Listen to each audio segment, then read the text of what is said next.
Diretso ha. Oo. Alam ko. Kunin nyo lang muna yung straight line. Hindi ko pa nagagalit. Nagagalit yung guide. Ito sa shoulder ha. Tapos kunin nyo na yung sa bust, di ba? Basehan natin yung bust. Ito. Tandaan mo. 34. Ayan ha, mayroon na siyang guideline. 34. Tapos yung back figure. Tapos yung leg. 22 ang leg. Ayan, okay? So pag sa back, shoulder, back figure. Tapos pag nakuha mo na yan, kunin mo na yung shoulder, kalahati ng shoulder is 7 1/4. It's 1 inch, taas mo lang din. 3 1/2. Ito yung neck, standard na yun, 3 1/2. Ayan. Tapos, gamitan natin ng curve para maganda yung sabato. Okay? Ngayon, kukunin mo na ngayon tong 34. Ayan. 34. 27 1/2. Ito, 28 siya Full figure yan, sir? Oo, sa...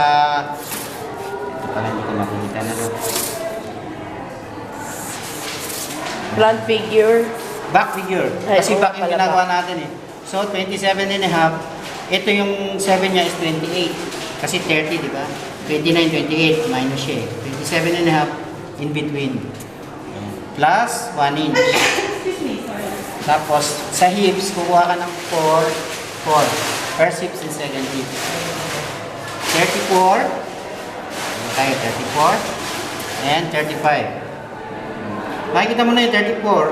Adjust ka lang ng konti. 1/4. 35 na siya. Curve na natin. Ayan.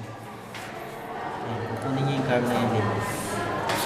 Tapos, babalik na rin yung ano, para dito naman. First hip, second hips, Yeah. tapos sa bust. Tapos dito, 1 inch. Ito 1 inch yan.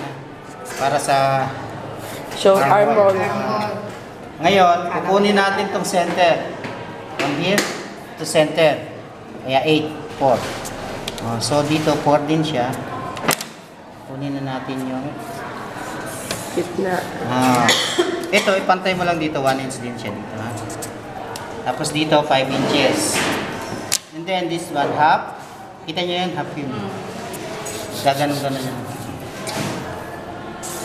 Yan na. Yan na. Tapos kukunin nyo yung 3 1/2, yung back chest. 13. Ayan, 13. 13 1/2. Okay.